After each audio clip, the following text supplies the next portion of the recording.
You're listening to the Autism Weekly podcast. Each week, we share community voices and bring light to stories that increase awareness, acceptance, equity, access, and inclusion. If you haven't already, subscribe to join the Autism Weekly family. I'm your host, Jeff Skibitsky.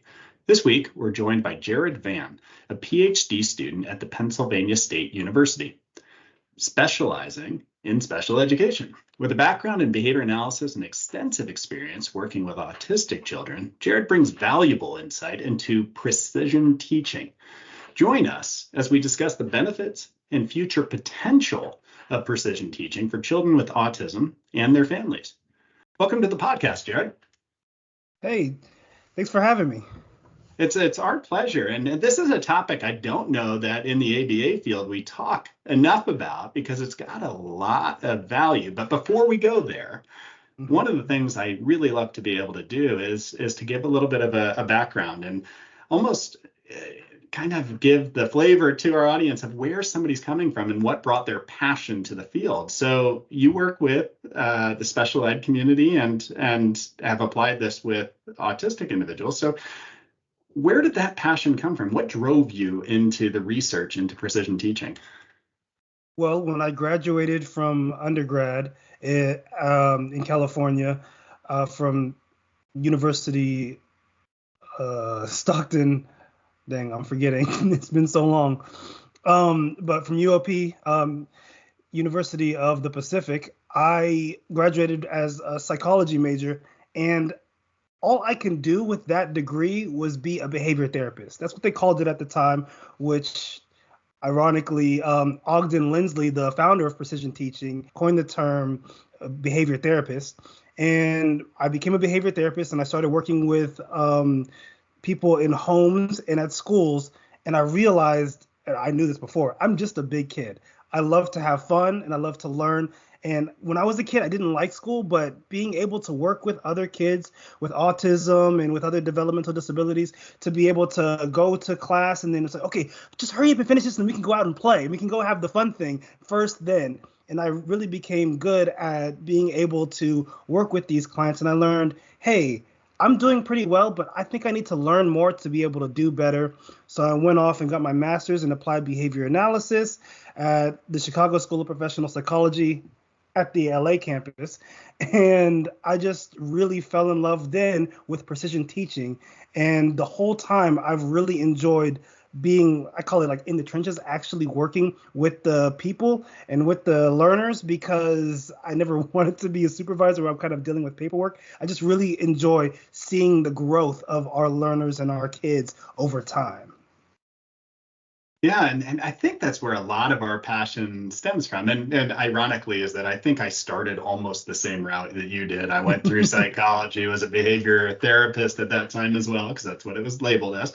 And then went back into kind of furthering my degree in psychology and behavior analysis. So it's like we walked the same path. But when you're trying to describe precision teaching, because I think this is where families might not fully grasp, and the education system is still trying to understand how to apply it. When you're describing that to somebody for the first time, what are the key components that you hone in on to help them realize that this is a science that really could benefit a variety of children? One of the components I hone in on is the way that we detect and describe behavior. In behavior analysis, a lot of people use operational definitions. They could be super long. They could have multiple behaviors. There's no formula as to how to create them. But in precision teaching, we use this thing called a Pinpoint Plus, which has a formula for how to create it. It's very simple. It's very short, and it's easily detectable by any individual who reads it. So that's one. We're detecting behaviors more precisely so that we can better be able to measure them.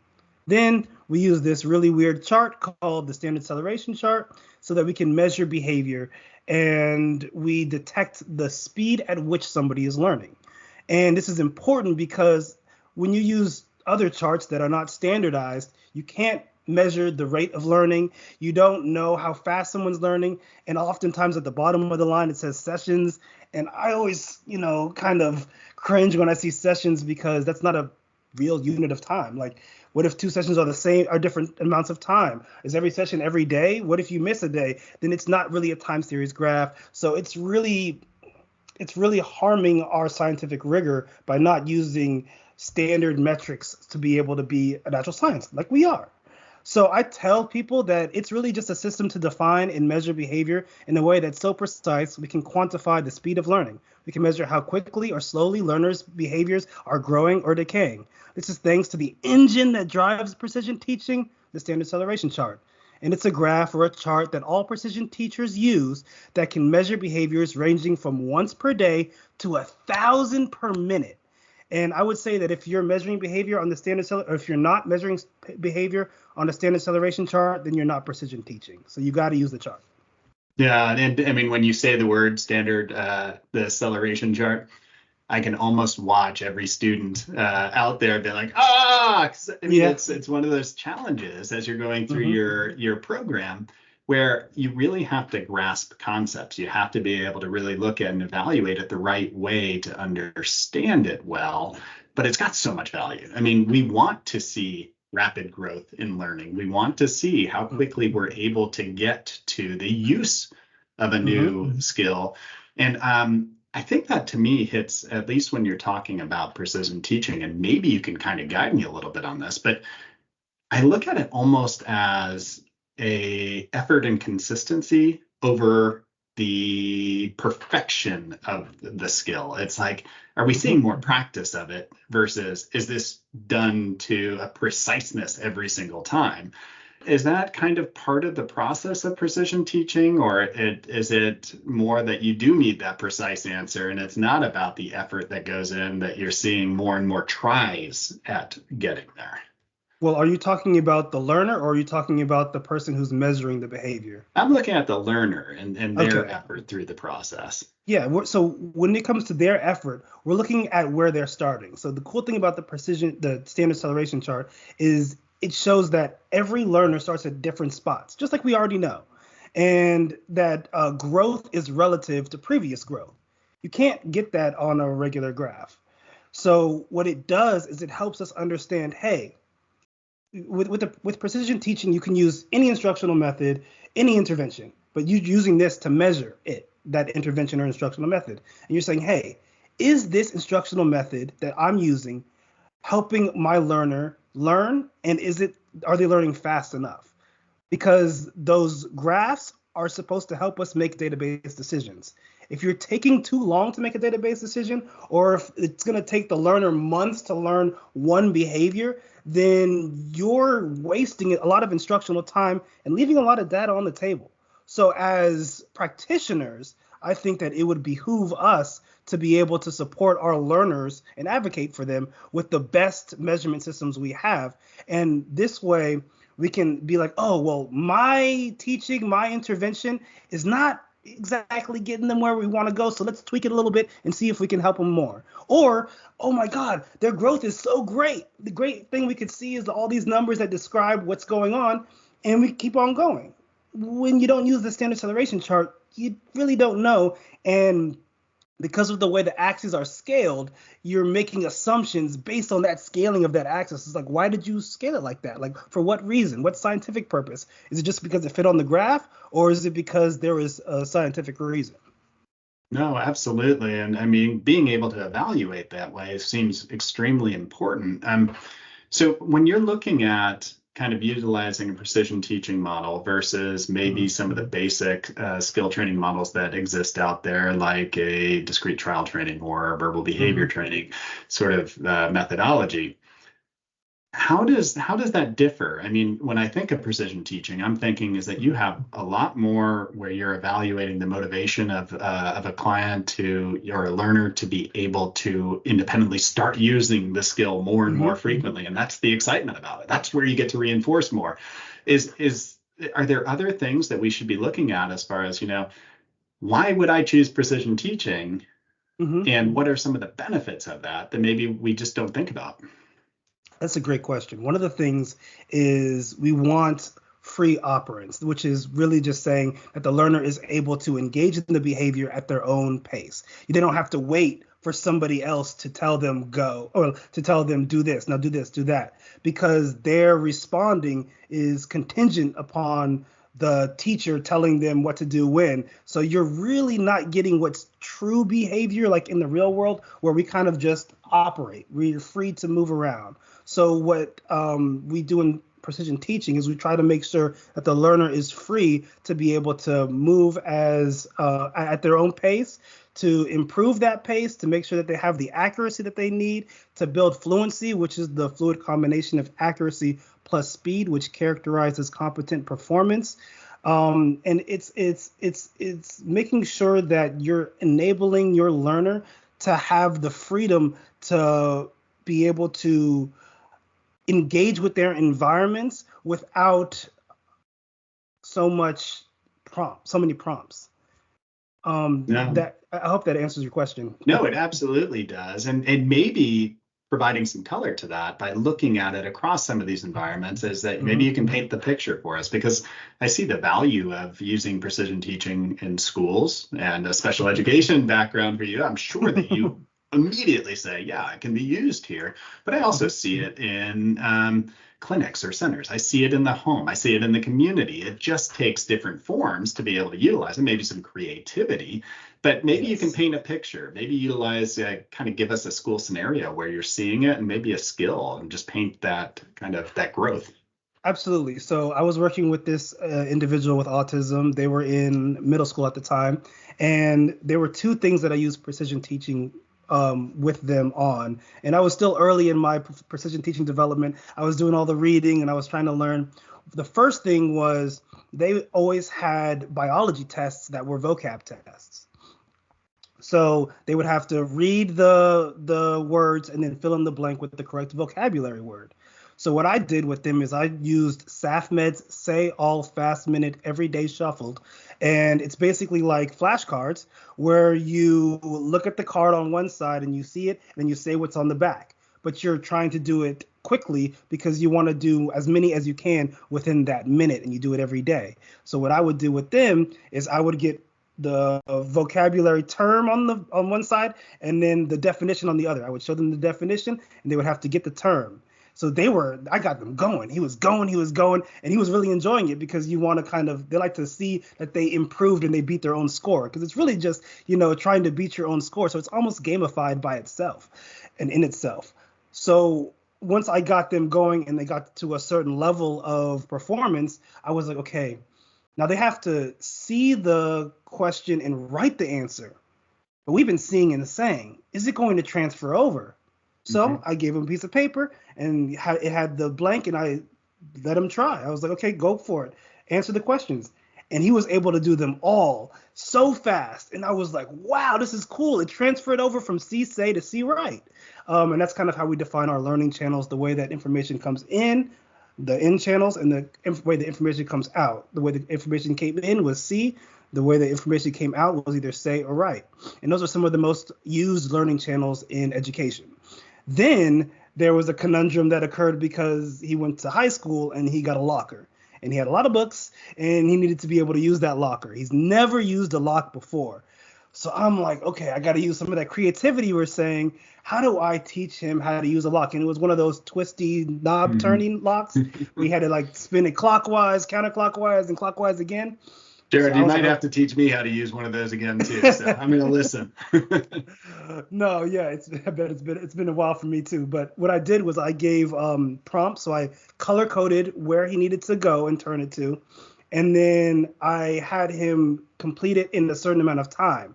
So he had to go to 35, 26, 47, and then he had to go in the correct order and then open it. So it was all these behaviors in one. So I made him learn how to do it to a certain frequency. And then I was like, okay, it works at home. I'm not working with him at the school. I really hope it generalizes to the school. So I was like, Mom, I need you to work with the people at school. Ask them if it works, if he's able to do it at school. They get to school. They come back. They tell me, they're like, Jarad, we're not allowed to use this lock on his locker. We have to use a different lock. So he was able to do it, and he was able to actually generalize it to another location, but then I had to train on a different lock, which was fine. It was like a simple turn to the number, and that was fine, and it worked. But I used the frequency building skill, the frequency building intervention, so that when you become fluent in something, it becomes easy, it becomes effortless, it becomes almost automatic within your behavioral repertoire. And there are a lot of benefits with fluency. They say REAPs, retention, endurance, performance standards, and there's stability in the face of distraction. So like, can you read fast? But also if there's like lawnmower going, can you continue reading? Can you continue talking even if the dog's barking? All of these things require fluency, and there are amazing benefits to building the fluency. But not only in schools, we only teach the accuracy, which is 100%. We don't also get that fluent pace, that speed that we also need. And then sometimes in behavior analysis, we only teach to accuracy, that 100%. We're not building fluent performers so that they reap the benefits of REAPs. No, absolutely. And so ironically, my daughters did 1 year at a charter school where direct instruction was applied, which relies on precision teaching. And those concepts, the stability, endurance, application, retention was kind of their format. That's what they kind of went through. And I'd be like, how is this going to work? Like, I mean, honestly, are the kids going to get excited? You see the motivation because they're seeing themselves, oh, can I get it even faster? Can I do it even cleaner? Like you see that going on. Maybe you can give us a little bit, because as you described all those concepts, one of the things that immediately as a parent or a clinician that I'd be jumping to is, well, if I do teach this way, do I have to teach every single concept this way? Or is the possibility of generalization going to occur where the child can start learning new concepts without me having to go through the rigor of doing precision teaching each time? Or do I utilize it specifically for tasks that need to have that repetition, that frequency with fluency combination that you mentioned? That's a great question. So we want behaviors. I'm going to use a bunch of terms that people don't often use or know, but we want behaviors to adduce. We want them to be able to engage in same behavior, different environment, or new behavior, novel environment. And sometimes we need to get certain skills, which are like component, smaller skills, up into a certain frequency to be able to adduce. Those skills can adduce, and they could be, going in different areas. So sometimes breaking those skills down, it's like, what are the component skills, those little small pieces, those elements that we need to break up, that they need to be fluent in? So then we could just teach those, and then they might be able to adduce, and they might be able to generalize, and they don't need the frequency building for another skill. Sometimes that happens, and we could test for that. But if it doesn't happen, then we kind of go back. Okay, well, luckily we have this formula, this precision teaching, so that we can kind of measure. And a lot of seasoned precision teachers, I am not one of them because I'm still really learning a lot. A lot of seasoned precision teachers will see what they can get without teaching a lot. They'll try to see, okay, can you do this yet? Okay, I'm gonna teach a little bit, but can you do it now? And then, you know what I mean? They kind of test to see, because sometimes you could skip steps because those contingencies adduce. Yeah, and so that, I guess, goes to some of that was a misconception obviously I had, was, the generalization would be something that would be hard to program for. But you're describing that, this is what it's being done. Are there other misconceptions that people have? Because precision teaching and direct instruction almost had this wave effect. Like people started really getting into the research on it. It started fading out of kind of more prominent literature. Yeah. And now it's creeping back in again. So what are the misconceptions that caused the wave to occur? Well, I think one is precision teaching is not a teaching method. It's best recognized as like a detection and measurement tool of learning that includes access to repeated practice, error correction, and timed drills. And we use the standard acceleration chart. I think that one of the things that turn people off is the standard acceleration chart because it looks so daunting, but there's so much value in it. In my mind, it's like, imagine if we thought it was hard to conceptualize and understand reinforcement and punishment and the principles of behavior. And we were like, oh, it looks too hard. Let's just not do it. Like, No, they are paramount to our interventions. So I think that kind of in the same vein, the chart, once you learn it from somebody who really knows how to use it, it can really be helpful. And we call that a chart parent. People have chart parents that teach them how to use the chart and engage with it because it is hard to learn. I'm not going to lie. Another thing I think people don't understand about precision teaching is sometimes they think that you could do precision teaching without the chart. No, they're hand in hand. The chart drives the engine that is precision teaching. That's what my advisor and mentor, Dr. Richard Kambita, likes to say. And one more thing that people think about precision teaching is that everything's just about going fast. All people care about it. All precision teachers want is going fast. And that's the misconception that I understand because we say we want fluency, which is the combination of accuracy plus speed, but it's really pace. What is the pace that this behavior requires? When we talk, if I talk like this, it's going to be annoying and you're not going to want to have a conversation with me because I need a certain level of fluency to be able to have a conversation. Once you hit that, everything kind of becomes easier. And precision teachers recognize that because of the research they've done using the standard acceleration chart and using precision teaching.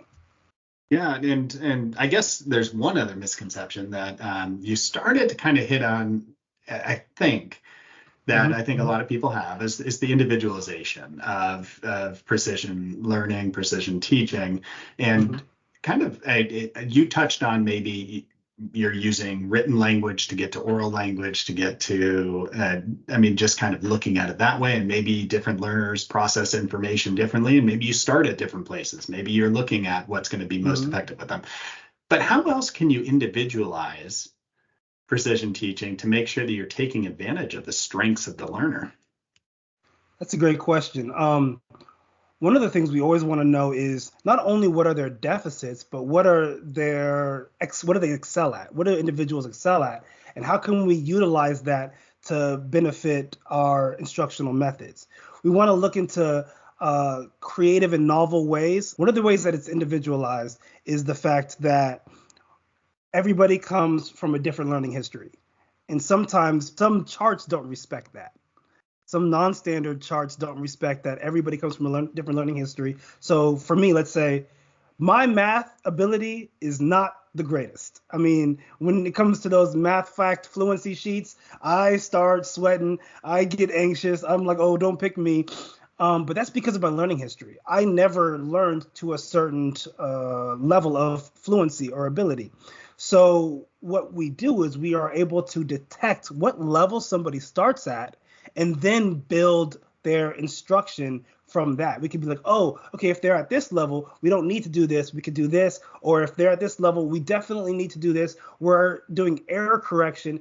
And when we do our error correction procedures, we can see, oh, they omitted this letter. They omitted this word. They skipped over that. Why did they skip a line? Let's practice that. So we see the little minute details and errors, and we're like, okay, well, let's fix that and then see what changes. For instance, we know that oral reading fluency is one of the biggest indicators and predictors of comprehension in reading. So if a reader is focused on being able to sound out the letters and the words, they're not going to be able to retain the information. So what we do is we build that oral reading fluency, and then all of a sudden they're able to understand. And then maybe if they're not able to completely comprehend, we work on prosody and making sure that they're able to say the end of the sentence correctly and all that stuff. And then when they're saying, the exclamation point with excitement, and then, the question marks with upward inflection at the end with prosody, then they're like, oh, now I understand what's going on in this passage. So we kind of are able to pick apart those little things with our error correction procedures. Would it be fair to say that the concept and the science remains consistent, learner to learner, but you're looking at expectations, or you're looking at the way that you might be doing the error correction procedure slightly different based off of knowing those strengths? Absolutely. I mean, one of the things that precision teachers say, we have the saying, the learner is always right. It doesn't mean that everything that the learner does is something that we enjoy or we like, but it means that there is a a history of reinforcement and punishment within their behavioral repertoire because of what they went through, and that informs what they do. And the antecedents and the environmental stimuli all kind of mix together to inform whatever behavior they engage in. So we understand that, like, if there's a problem and they're not responding the way we expect, we got to stop and change. We got to switch what we're doing. We kind of blame our instruction, not the learner. We never blame the learner. The learner is always right. They're just doing what they've learned or what the environment is selecting. Yeah, and you just hit on the learner always being right, the environment. Ecology is a big component of applied behavior analysis, understanding the culture and understanding the expectation of that culture and what has been learned. And how do you make sure that, I mean, you're able to adapt or you're able to utilize precision teaching across a variety of diverse communities, knowing that, and maybe it is that the science stays the same, but you're looking at Mm-hmm. how I teach might be different or what I'm teaching might be different in different places. How do you make sure that you can see kind of the application of it across diverse communities? One of the things that I do is sometimes what we have performance standards or aims. These are like levels of performance that we want to hit, which usually results in fluency. If we, for instance, are in an environment where, let's say I'm working with a student who's Jewish and their parents want them to learn to be able to read. So that the characters in the Torah are not the same in English. So what we would do is we would say, okay, let's see what a fluent performer does.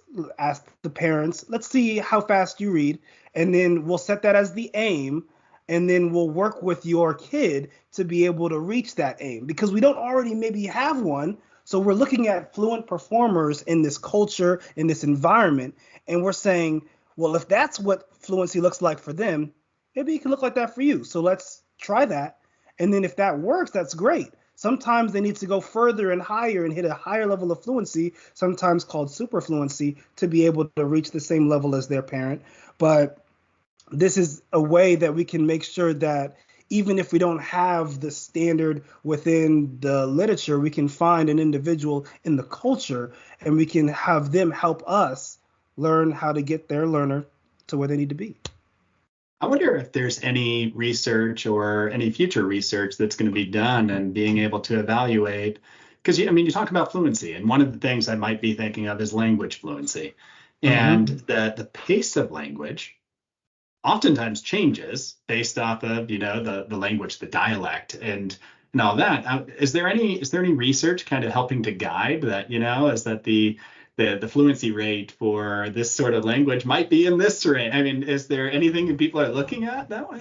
Yes, actually, right behind me, I have two books that describe those aims. One from my advisor, the Precision Teaching book, has a lot of different aims for fluency of, rate of speech, for fluency for math facts, fluency for reading, and this book as well, Weaving Love and Science in Educational Practice by Clay Starlin. I think that one's a good book too, and it has aims as well, but different languages are going to have different rates of fluency because the phonemes might be different, the words might be longer, shorter, the way you pronounce them. There's a whole lot of variables, so they don't always transfer over perfectly. So there's a lot of research into, okay, so what's this language's level to reach fluency? And there's a lot of research out there on it. If you look into precision teaching and just type in what you're interested in, there has been a gap in the literature, I would say, because in 2012, the Journal of Precision Teaching stopped. Like it just like there was no, it doesn't exist after that. So fewer publications came out, and a lot of times for like the space in a journal, they don't want to use a standard acceleration chart because they say it takes up too much space in a paper journal. So I heavily disagree. I don't think that's a good reason to not publish important science, but there's incredible research done if you look for it. People just, they just don't know. No, and then that's maybe where I'd be asking you is what would you hope is going to be either the future of precision teaching, what we need to be looking at deeper within precision teaching, or maybe even, the utopic world of adaptation of precision teaching, what environments. Where do you see this going? Where would you hope it goes? Okay, well, precision teaching has been around since like the 70s. I've been around since 92. Um, so I can tell you that, like, the growth has kind of stagnated over a long period of time after a while. But I would hope that people hear me and others talk about precision teaching, especially in areas and ways that are more accessible. Sometimes it's not as easy. The response effort is a little high when it comes to articles or books. But if I make a 1.5 minute TikTok or an Instagram reel talking about it, the barrier to entry might not be as difficult. If there are YouTube or podcasts on precision teaching, the barrier to entry isn't as high. And I would hope that more people would be interested and intrigued in precision teaching and be like, let me look into it. Ideally, I would like, I wouldn't say that everything ever needs to be charted on the standard acceleration chart, but I think that most behavior should be and could be. I would like to go away from using percent correct, or percent opportunity occurrence. And you can kind of spell that one out, because it leaves so much information on the table. Like, imagine Shaq at the free throw line. If he has 100% free throw for that day, but he only made one, I mean, that's misleading, and it doesn't tell the whole story. We should be using frequency count over time. And I would like to see everybody use that, because we can then compare different behaviors on the same chart, different learners on the same chart, learners in the different environments on the same chart. You can chart all performance on the same chart and compare it across all performers, environments, reinforcers, whatever. And to me, that's amazing, because you can't really do that with a non-standard line graph. I mean, what if it goes too high and the numbers of behavior is just too high? You need to add pieces of paper. It's kind of when you look more into it, just like, what, this kind of makes sense. And what I would like to tell people is the thing that got me into precision teaching in the chart was one of my professors in my master's program, Dr. Eric Carlson. He said that he worked at Morningside Academy, which is somewhere where they use a lot of precision teaching. And he said, I could tell that a kid was getting sick before they would get sick by the measures on the standard acceleration chart. They started dropping in frequency, and, oh, yep, that kid's going to be sick tomorrow. Next day, they didn't show up. And I'm like, oh my God, this chart is so sensitive. You can detect that? I got to check something out. I got to check this out. Mm-hmm. No, and I think that there's so much application that could be occurring outside of the world of academics or outside of the world of treatment, where even in the business world or OBM, is that you can utilize these same concepts, and it's just getting it more mainstream. I'd almost challenge to say is that right now, as behavior analysts learn the concept of acceleration chart, but the application in day-to-day life or treatment, it's kind of glossed over. And that's a piece that I think that if we enhance that, we'd see more of that during the education of our clinicians.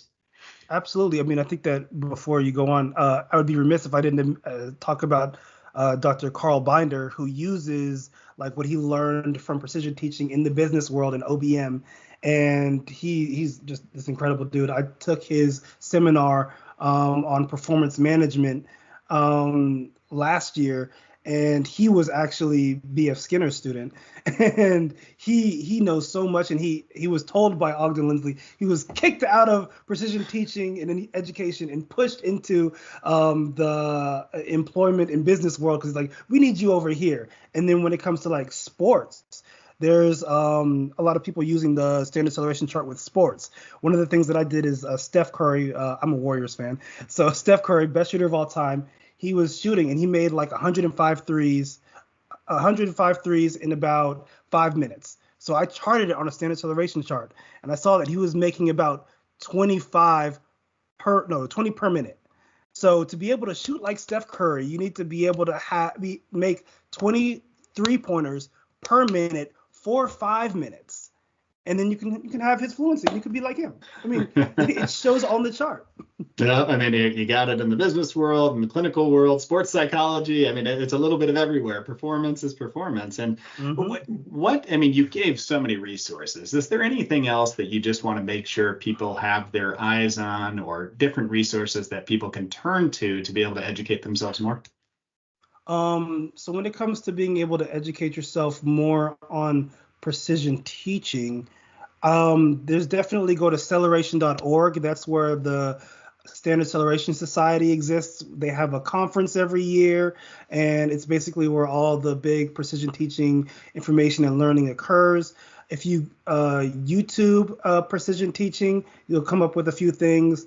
And then also, if you want to learn, if you want to have somebody come to your company to teach your employees or you, you can look into Octave Innovation. If you have a kid that has trouble with motor development, daily living, language, and vocational skills, I would recommend Agile Instruction and Management Solutions, AIMS. They're really good with that. They've done marvelous things. Um, Morningside Academy uses the chart. They are able to do incredible things, not only using the chart, but a whole bunch of other stuff. And I did their summer teachers program last year. And when I tell you I learned so much stuff, like every single day, my brain was hurting, but in a good way. Those are some places. I think I gave a few books, and then there are some articles about like the Big Six plus six. Actually, yes, if you Google Big Six plus the plus symbol six, you'll come up with this article by the Autism Helper that talks about the Big Six plus six and how these small little behaviors reach, touch, point, press, no, not press, but I think it's reach, point, touch, grasp, place, release, and then twist, pull, push, tap, squeeze, shake. These behaviors are required to like button and unbutton your shirt, to be able to put on clothes. And a lot of times we use backwards and forwards chaining in behavior analysis, and sometimes it doesn't work or it takes too long. And when people become fluent in these Big Six plus six skills, all of a sudden they're able to do it. They're able to wash their hands. They're able to do all these skills just because Hmm. that one skill was just fluent. So yeah. I mean, education is empowering, and having more tools in your belt is always going to make you better at what you're doing. But Jarad, I appreciate you coming on, because I think this is something that putting it out there and being able to talk more about it, I think will expand curiosity and hopefully drive people to get educated on it more and more frequently. So thank you for giving us your time today. My pleasure. Thank you. Thank you for listening to Autism Weekly. We hope you tune back in next week to learn more about autism in the real world. Autism Weekly is now found on all the major listening apps, including Apple Podcasts, Google Podcasts, Stitcher, Spotify, Amazon Music, and more. Subscribe to be notified when we post a new podcast. Autism Weekly is produced by ABS Kids. ABS Kids is proud to provide diagnostic assessments and ABA therapy to children with developmental delays like autism spectrum disorder. You can learn more about ABS Kids and the Autism Weekly podcast by visiting abskids.com. Thanks for tuning in. See you again next week.